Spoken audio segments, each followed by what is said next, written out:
The Apollo University, University of Leicester. 35 lakhs fees for 3-year BTech CSE UK. Welcome to iDream media. So మనం ఎక్కువగా చూస్తాం ఏంటంటే నిద్రలేమి సమస్య. ఈ సమస్య వల్లే అనేక రకాల అనారోగ్య సమస్యలు వస్తున్నాయని చెప్తూ ఉంటారు. అసలు ఎందుకు నిద్ర కరువైపోతుంది? చక్కటి నిద్ర కోసం ఎలాంటి హోమ్ రెమెడీస్ ఉన్నాయి? అసలు వెజిటబుల్ థెరపీ దీని గురించి ఏం చెప్తుంది? పూర్తి వివరాలు తెలుసుకుందాం. మనతో పాటు ఉన్నారు ప్రముఖ vegetable therapist and sun spiritual society founder Vikramaditya Guruji గారు. గురూజీ నమస్తే అండి. సూర్యోస్మితలే. గురువు గారు, మీలాంటి పెద్దలు చెప్తూ ఉంటారు ఏంటంటే అన్ని రకాల అనారోగ్య సమస్యలకు ప్రధాన కారణం నిద్ర లేకపోవడం అని చెప్తూ ఉంటారు. చక్కటి నిద్ర ఎవరికీ లేదు. అసలు అంటే మీరు వేదిక్ సైన్స్ గురించి చెప్తూ ఉంటారు కదా, వేదిక్ సైన్స్లో ఏం చెప్పారు? అసలు ఎన్ని గంటల నిద్ర అనేది మనిషికి అవసరం? అంటే వేదం, వేదిక్ సైన్స్, సనాతన సాంప్రదాయ భారతీయ విధానం, మళ్ళీ అంటే వెస్ట్రన్ పోకడలు వేరు. ఇప్పుడు మన భారతదేశం అంతా కూడా వెస్ట్రన్ కల్చర్ ఎక్కువగా విరాజిల్లుతుందని చెప్పొచ్చు. దానివల్ల ఇప్పుడున్నటువంటి మెయిన్ ఇబ్బందులు యువతకి కానీ పెద్దవాళ్ళకి కానీ అందరూ ఎక్కువ ఇబ్బంది పడేది దానివల్లే. సనాతన సాంప్రదాయం మొట్టమొదటి పీట నిద్రకే ఇచ్చింది. ఆహారం లేకపోయినా కొంతవరకు మనం బ్రతకొచ్చు, కానీ నిద్ర లేకపోతే, సరైన నిద్ర లేకపోతే ఆ జీవితం వ్యర్థం. ఇక్కడ మనం 4 రకాలైనటువంటి వర్ణాశ్రమ ధర్మాలను మాట్లాడతాం.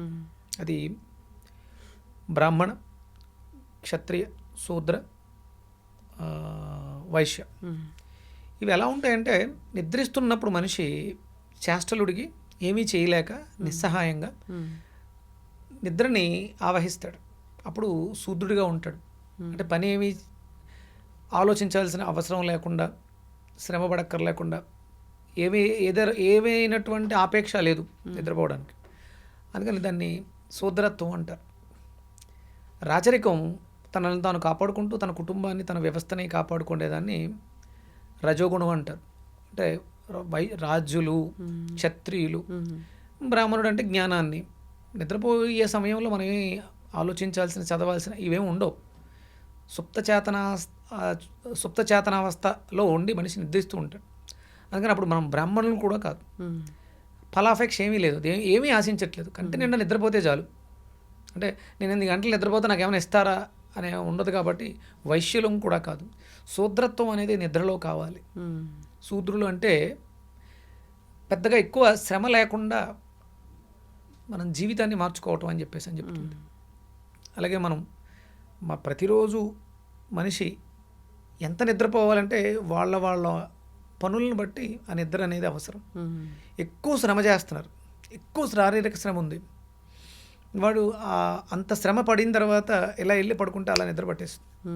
వాళ్ళంటూ వాళ్ళు ఏమో ఆలోచించాల్సిన అవసరం లేదు. చిన్నపిల్లల్ని మీరు గమనిస్తే పుట్టిన తర్వాత వాళ్ళు గట్టిగా మెలుకుని ఉంటే రోజు అంతలో 24 గంటలు 1 గంట 2 గంటలు మాత్రమే మెలకుగా ఉంటారు. ఎక్కువ నిద్రలోనే ఉంటారు. ఆ వయసు పెరుగుతున్న కొద్దీ నిద్ర యొక్క ఆవశ్యకత మారుతూ ఉంటుంది. చదువుకునే వయసులో అంటే సహజంగా నిద్రకి సరైన సమయాలు ఏంటి అంటే సూర్యాస్తమయం తర్వాత 1 గంట 45 నిమిషాలకి నిద్రకు ఉపక్రమించాలి. అంటే మనకి 6 గంటలకి అనుకోండి, అంటే 7 గంటల 45 నిమిషాలకి మనం ఇక మన పడక సైనం దగ్గరికి, సైన గదికి ప్రయాణం చేయాలి. లైట్లన్నీ ఆర్పాలి, మన వ్యవస్థలన్నింటినీ స్విచ్ ఆఫ్ చేయాలి. అక్కడికి చేరితే ఒక 1/2 గంట 25 నిమిషాలు, ఒక అరగంట పడుతుంది. 8-8:30 కల్లా నిద్రలోకి వెళ్ళిపోవడం జరుగుతుంది. ఇది నిద్రకు ఉన్నటువంటి ఆవశ్యకత. అంటే నిన్న మొన్న నేను నా జీవితంలో నాకు అనుభవంగా నేను ఏది మాట్లాడినా అంటే నేను చేస్తున్నటువంటి విధానాల్లో అది నేను అన్వయించుకుని నేను అనుభవించిన తర్వాతే మాట్లాడతాను. అలా నిన్నంతా కూడా బయట ఎక్కువ వర్క్స్ వాటి మీద ఆలోచిస్తూ కొంత శారీరక శ్రమ కూడా ఎక్కువైంది. కరెక్ట్గా 8-8:30 కల్లా స్నానం చేసి టీవీ చూస్తూ అలా నిద్రలోకి వెళ్ళిపోయాను. 8:45 9కి తను అంటే నాకు నైట్ ఈవినింగ్ ఫుడ్ ఉండదు, ఓన్లీ మిల్క్, పాలు తీసుకొచ్చింది. తాగేసిన వెంటనే మళ్ళీ అసలు అంటే మధ్యలో లేచాను, పాలు తాగాలి కాబట్టి చాలా అలసటగా ఉన్నాను. అంటే శారీరక శ్రమ బాగున్నవాడికి నిద్ర విషయంలో డోకాలేదు. మామూలుగా నాకు 4:35 కల్లా మెలకు వస్తుంది. సేమ్ ఎర్లీగా తీసుకుంది, బాగా ఎక్కువ శ్రమ పడ్డాను, నా శరీరం చెప్పింది, అలా టీవీ చూస్తూనే నిద్రలోకి వెళ్ళిపోవడం జరిగింది. మధ్యలో ఒక కలత ఇచ్చిన, అంటే సాధారణంగా చాలామంది మధ్యలో యూరిన్కి వాటికి ఇట్లా లెగుస్తుంటారు. డే మొత్తంలో నైట్లో 1-2 సార్లు లెగుస్తారు. అసలు ఇంకా నేను ఒకసారి వాష్రూమ్కి వెళ్ళొచ్చి రిలాక్స్ అయ్యాను అంటే ఇక మళ్ళీ మార్నింగ్ వరకు అసలు కదలాల్సిన అవసరం ఉండదు, అంత డీప్గా నిద్ర పడుతుంది. ఇది నేను చేస్తున్నటువంటి సాధనలో భాగం. మనిషికి కావాల్సింది తృప్తికరంగా కంటి నిండా, కడుపు నిండా ఆకలేస్తే అన్నం తింటాను, కంటి నిండా నిద్ర వస్తుంది, నిద్రిస్తాను. ఇంతకన్నా తృప్తికరమైనటువంటి జీవితం కొన్ని కోట్లు ఇచ్చిన రాదు. ఇక ఎంత అవసరం అంటే మనం చేస్తున్నటువంటి, నాకు మామూలుగా పెద్దగా ఆధ్యాత్మిక చింతనలో ఉన్నాను, చదువుకోవటం, దేవతార్చన, పూజలు, లేకపోతే వెజిటబుల్ థెరపీ, దీని మీద రీసెర్చ్, ఎవరికైనా సలహాలు, ఇంతకు మించి నాకు పెద్దగా శారీరక శ్రమ. కానీ నేను ఫిజికల్గా నా శరీరానికి నేను కేబీఆర్ పార్క్లో మార్నింగ్ 6 to 7:30, 7:45 వరకు యోగాసనాలు వేసుకుంటూ ప్రాణాయామం చేసుకుంటూ ఉంటాను. ఇంటికి వచ్చిన వెంటనే వెజిటబుల్ జ్యూసెస్ తీసుకుని శుభ్రంగా సంధ్యావందనం, అగ్నిహోత్రం చేసుకుని మధ్యాహ్నం భోజనం శుభ్రంగా కడుపు నిండా తృప్తిగా భోజనం చేసి ఒక 1 hour విశ్రాంతి తీసుకుంటాను. సాయంత్రం మళ్ళీ మన వర్కులు అవకాశం దొరికితే కంపల్సరీ మళ్ళీ ఈవినింగ్ వాక్. ఎవరైతే శరీరాన్ని మీద శ్రద్ధతో ఇంత చేస్తారో యాక్టివ్గా, అంటే నేను ఎలా ఉంటున్నాను అనేది మీరు నాతో జర్నీ చేస్తున్నారు 2-3 ఏళ్ళుగా, మీరు గమనించాలి. ఎక్కడా కూడా అన్హెల్దీనెస్, అనారోగ్యం కానీ, లేకపోతే కొంచెం వీక్నెస్ కానీ, చిన్న చిన్న రుగ్మతలు కానీ నేను ఫేస్ చేసింది భగవంతుడి అనుగ్రహంతో బాగుంది. అంటే ఇది ఎవరికీ లేదు జీవన విధానంలో. సెల్ ఫోన్స్, టీవీలు, అర్ధరాత్రి 11-12 గంటల దాకా, ఇది మనల్ని పాడు చేస్తూ ఉంది. దీన్ని మనం మార్చుకునే ప్రయత్నం చేస్తే ఈ సమస్య, అంటే ఇది ఏదో ఒక ఇంటితో ఒక వ్యక్తితో కాదు, వ్యవస్థ మొత్తం ఇలాగే ఉంది. చక్కటి నిద్ర కోసం ఏమైనా టిప్స్ ఉన్నాయా? అంటే రకరకాల ప్రయత్నాలు చేస్తారు, ఆయన నిద్ర పట్టట్లేదని చెప్తూ ఉంటారు. ఇక్కడ టిప్స్ అనేవి ఏదో గ్యాస్ట్రిక్ ప్రాబ్లం, దానికి ఒక టిప్ తీసుకుంటే బాగుంటుంది. ఇది నిద్ర అనేది మనకి చాలా అవసరం. ఇది టిప్సో లేకపోతే చిన్న చిన్న ఏవో వంటింటి చిట్కాలతోటో దీన్ని అధిగమించలేము. దీనికి శ్రద్ధ కావాలి. ఇదే మన జీవితం చాలా. ఎందుకంటే మనిషి పడక గదిలో కానీ విశ్రాంతి తీసుకుంటూ కానీ ఉండే అతి ఎక్కువ సమయం ఏ ఒక్క చోట మనం ఎక్కువసేపు ఉండం. మీ స్టూడియోకి వచ్చాను, గట్టిగా ఉంటే 1 గంట ఉంటాను, 2 గంటలు ఉంటాను, 3 గంటలు ఉంటాను. కానీ నేను ఎక్కువగా గడిపేది బెడ్ మీదే, మంచం మీదే. 3-4 గంటలు ఒకే చోట కదలకుండా అదే ప్లేస్లో ఉండేటువంటి అద్భుతమైనటువంటి అవకాశం. అందుకని దాన్ని టిప్స్గా కాకుండా అదే ప్రథమ భాగంగా మనం తీసుకోవాలి. అందుకని ఈవినింగ్ అనగానే కొంత శారీరక వ్యాయామం చేసి ఉదయం నుంచి మనం చేసినటువంటి పనులు ఇవన్నిట్లో ఒక్కసారి నెమరు వేసుకుని కొంచెం ఒంటికి ఏదైనా తైలం లాంటిది రాసుకుని గోరువెచ్చటి నీళ్లతో శనగపిండి పెట్టుకుని అద్భుతమైనటువంటి స్నానం చేస్తే మంచి నిద్ర వస్తుంది. మీరు చిన్నపిల్లల్ని గమనించుంటారు, స్నానం చేయించిన వెంటనే నలుగు పెట్టి స్నానం చేయించి తలరాసిన వెంటనే సాంబ్రాణి పొగేస్తారు, మంచి నిద్ర, 2-3 గంటలు నిద్రపోతారు. అలాంటి అవసరం ఉంది. డబ్బులు అవసరం. ఇప్పుడు యువత కానీ లేకపోతే పెద్దవాళ్ళు కానీ పరిగెడుతున్నారు డబ్బు కోసం. కానీ అది మనకి సుఖాన్ని ఇవ్వదు. మనకి సుఖానికి కావాల్సినటువంటి అవసరాలను తీస్తుంది. మీ దగ్గర బోళ్ళంత డబ్బు ఉంది, కానీ అప్పుడు కొనుక్కుందామంటే నిద్ర రాదు. అప్పుడు నిద్ర మాత్రలు లేకపోతే ఆక్యుప్రెషర్ పాయింట్స్ యాక్టివ్ చేయించుకోవడం ఇలాంటివి ఉంటాయి తప్ప, అది కూడా హార్ట్ఫుల్గా మనస్ఫూర్తిగా శరీరం పూర్తిగా అలసిపోయి తృప్తికరమైనటువంటి నిద్ర అనేది చూడరు. డబ్బులు పెట్టుకుంటే వచ్చేది కాదు. అది నిద్ర అనేది భగవంతుడిచ్చిన వరం. దాన్ని మనం చాలా జాగ్రత్తగా దానికి సమయాన్ని కేటాయించాలి. డబ్బులు ఇవాళ కాకపోతే రేపు సంపాదించు. కానీ ఒక్కసారి నిద్రని మనం కోల్పోతే, ఇన్సోమేనియా అనే జబ్బు చేస్తే ఇక దాంట్లోంచి బయటికి రావలేక యాంగ్జైటీ, డిప్రెషను, ఇక మన శరీరంలో ఉన్నటువంటి కామ, క్రోధ, లోభ, మోహ, మద, మత్సల్యాలు అన్నీ కూడా విజృంభించేస్తాయి.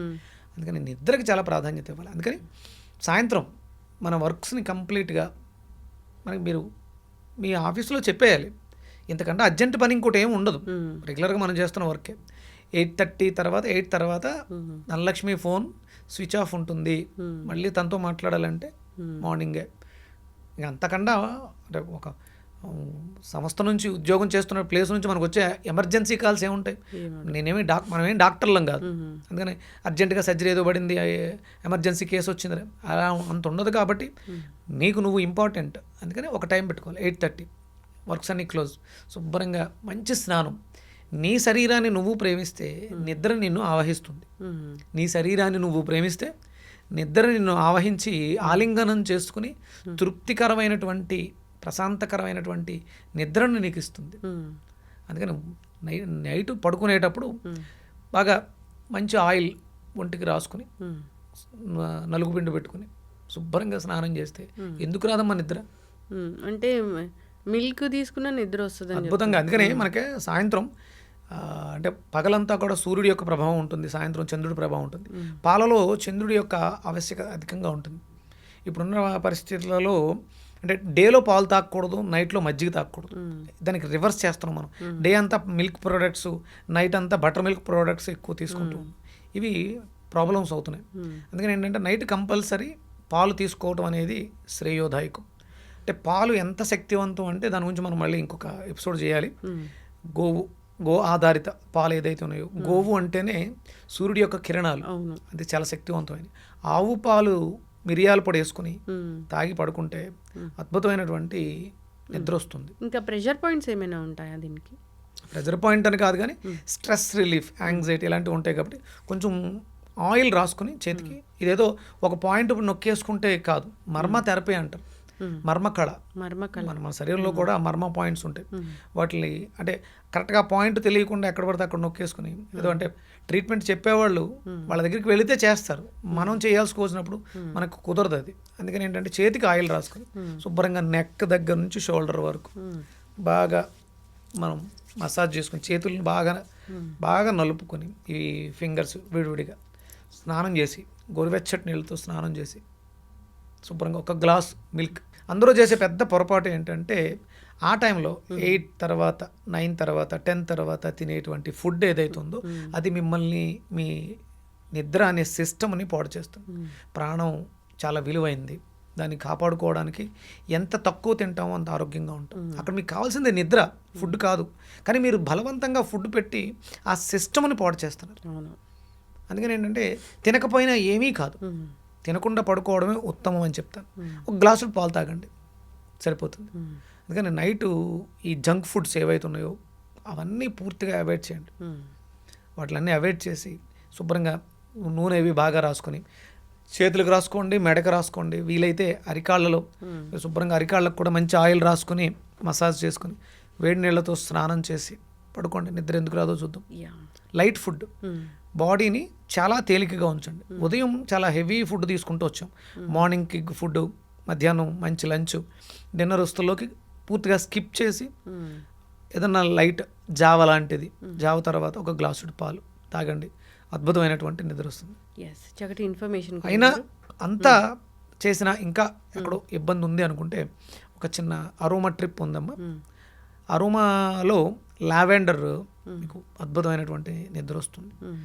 బయట మార్కెట్లో దొరికేస్తాయి ఆ స్టిక్స్, అగరబత్తులు వెలిగించుకొని సో మనం రూమ్ అంతా స్ప్రెడ్ అయిన తర్వాత డోర్స్ ఓపెన్ చేసేసి ఫ్యాన్ వేసేస్తే ఆ ఫ్రాగ్రెన్స్ మంచి నిద్ర వచ్చే అవకాశం ఉంటుంది. చాలా బాగా నిద్ర వస్తుంది లావెండర్కి. చక్కటి ఇన్ఫర్మేషన్ గురూజీ. అంటే నిద్రలేమి సమస్య చాలామందిని ఇబ్బంది పెడుతుంది.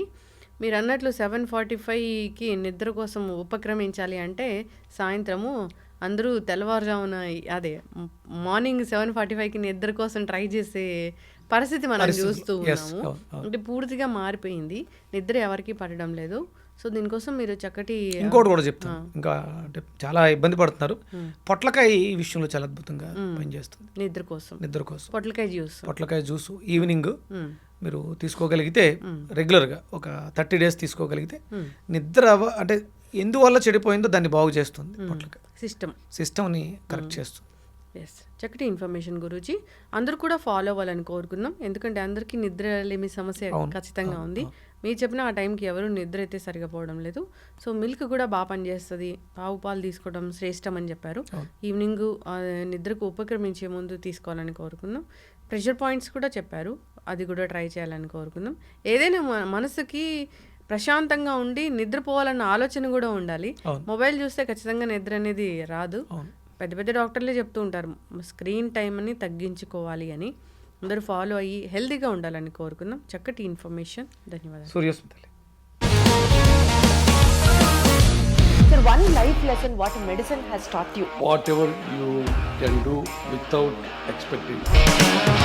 బట్ ఐ రియలీ బిలీవ్ మన పాజిటివ్ యాటిట్యూడ్ ఉంటేనే మనం ఏదైనా సాధించగలం. గట్ని మనం కరెక్ట్ గా డీల్ చేసినట్లయితే అది మనకి పాజిటివ్ హార్మోన్స్ ని రిలీజ్ చేస్తుంది. షుగర్ వచ్చిన వాళ్ళ పరిస్థితి ఏంటి? పొట్ట దగ్గర పెరిగితే దాన్ని ఆండ్రాయిడ్ అంటారు, ఆండ్రాయిడ్ ఫోన్ కదా. అసలు థాట్స్ ఎందుకు వస్తాయి? బ్రెయిన్ డెడ్ అంటే దానికి ప్రపంచం అంతా కూడా కొన్ని నిర్దిష్టమైనటువంటి లక్షణాలు ఉన్నాయి. మానసికంగా ధైర్యంగా ఉంటే క్యాన్సర్ జయించవచ్చు. You are a doctor for a cause sir, అంతే. వాళ్ళకి వచ్చిన ఆదాయం కాకుండా ఫ్రీ సర్వీస్ ఎంతమందికో చేస్తుంది.